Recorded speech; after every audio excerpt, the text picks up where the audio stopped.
మీరు ఆర్బీఐ గవర్నర్గా ఉన్నప్పుడు రకరకాల ఆర్థిక మాంద్యాలు ఇవన్నీ పక్కన పెట్టండి, అవి కాకుండా ఎక్కువ విల్ఫుల్ డిఫాల్టర్స్ కూడా చాలామంది అప్పుడు బయటకు వచ్చారు. విజయ్ మాల్యా లాంటి వాళ్ళు కావచ్చు, ఇంకెవరైనా సరే.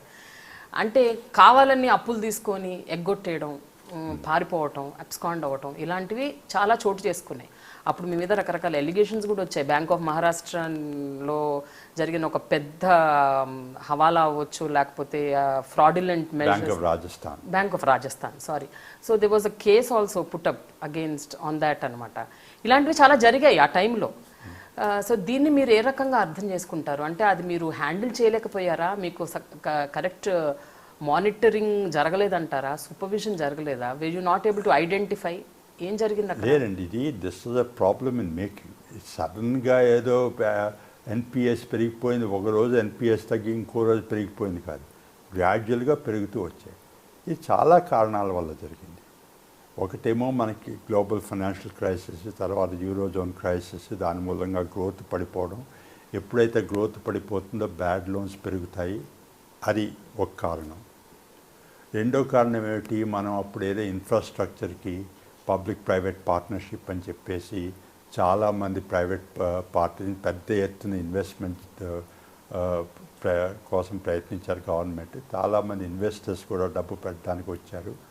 ఆ ఇన్వెస్టర్స్కి ఇన్ఫ్రాస్ట్రక్చర్లో పెట్టడం కొత్త, బ్యాంక్స్ అప్పిచ్చే వాళ్ళకి ఇన్ఫ్రాస్ట్రక్చర్ ప్రాజెక్ట్స్ అప్రైజ్ చేయడం కొత్త, అది ఒక కారణం. ఇంకోటి ఏమిటి, అప్పుడేదో ఈ ఇంప్లిమెంటేషన్ బాటిల్ నెక్స్, డిలేస్ కానీ, ఈ కోల్ బ్లాక్స్ అలొకేషన్ కానీ, ఏమిటేమిటో చాలా ఇంప్లిమెంటేషన్ బాటిల్, ల్యాండ్ అక్విజిషన్లో కానీ ఇంప్లిమెంటేషన్ బాటిల్ నెక్స్ వచ్చాయి. నాలుగోది ఏమిటి, ఈ సుప్రీంకోర్టు ఆర్డర్స్ కూడాను, కోల్ బ్లాక్ అలొకేషన్ క్యాన్సిల్ చేసేయడం, ఐరన్ ఓర్ ఎక్స్పోర్ట్ ఏమో చేయకూడదంటాం, ఈ వీటన్నిటి కూడా ప్రాజెక్ట్స్ దెబ్బతిన్నాయి. సో చాలా కారణాల వల్ల ఈ ఎన్పిఎస్ పెరిగాయి. ఒక్క కారణం వల్ల పెరిగిందని చెప్పలేము. నేను అన్నది ఆ మాటే, గవర్నర్ రాజన్ గారు కూడా చాలా మాటలు ఇదే అన్నారు, ఒక్క కారణం వల్లనే ఇది పెరిగింది అనుకుంటాను. విల్ఫుల్ డిఫాల్టర్స్ ఉన్నారు తప్పకుండా. అది విల్ఫుల్ డిఫాల్టర్స్ కూడా కొత్త కాదు, మనం ఎప్పటి నుంచో ఉన్నారు. 60-70 ఏళ్ల నుంచి ఏదైతే డెవలప్మెంట్ మొదలుపెట్టామో అప్పటి నుంచి విల్ఫుల్ డిఫాల్టర్స్ ఉన్నారు.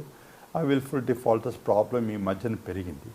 కానీ ప్రతి డిఫాల్టరు విల్ఫుల్ డిఫాల్టరు, ప్రతి బారోవరు, ప్రతి కార్పొరేటు మన దగ్గర అప్పులు తీసుకుని పారిపోవడానికి అప్పులు తీసుకుంటున్నాడు అని మనం అనుకుంటే మన దేశంలో ఇన్వెస్ట్మెంట్ జరగదు. అంచేత విల్ఫుల్ డిఫాల్టర్స్ ఉన్నారు కాబట్టి we must understand that in his perspective.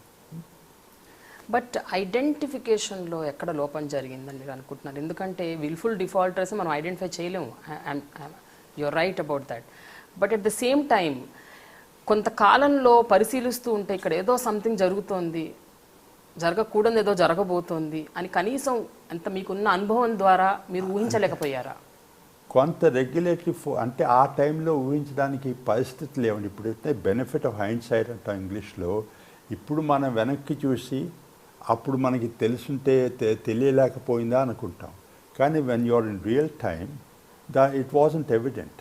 ఏంటంటే అప్పుడు ఏదో ఏంటి రెగ్యులేటరీ ఫోర్బేరెన్స్ అని మనం రీస్ట్రక్చర్ చేసిన యాసెట్స్ని ఆ బ్యాంక్స్కి ఫోర్బేరెన్స్ అనేది చాలా టెక్నికల్, కానీ అవన్నీ ఆ పరిస్థితులను బట్టి అప్పుడు చేయవలసింది కాబట్టి చేసామన్నమాట. సో ఇదేదో మనం నిద్రపోతున్నాం కాబట్టి, మనం ఉద్యోగం చేయకుండా నిద్రపోతున్నాం కాబట్టి జరిగింది అనుకోవడం I don't think it's an accurate reflection. Subbarao గారు, దాదాపు 40 ఏళ్ల సుదీర్ఘ కెరియర్ మీది. 1972 అనుకుంటాను మీరు 72లో ఐఏఎస్లో జాయిన్ అయ్యానండి. సో ఈ 40 ఏళ్ళుగా you must have seen lots of ups and downs. And ఎన్ని అప్స్ ఉన్నాయో తెలీదు, ఎన్ని డౌన్స్ ఉన్నాయో తెలియదు, కానీ బట్ అన్నిటిని మీరు చాలా స్మైల్తో స్వీకరించాలని మాత్రం నేను అనుకుంటున్నాను. I think you handled it well. ఒక విషయం చెప్పండి సార్, మీ బాల్యం ఎలా గడిచింది? మీరు ఏలూరులో పుట్టారని తెలుసు. అంటే నేను వెస్ట్ గోదావరిలో పుట్టానండి, కొవ్వూరులో.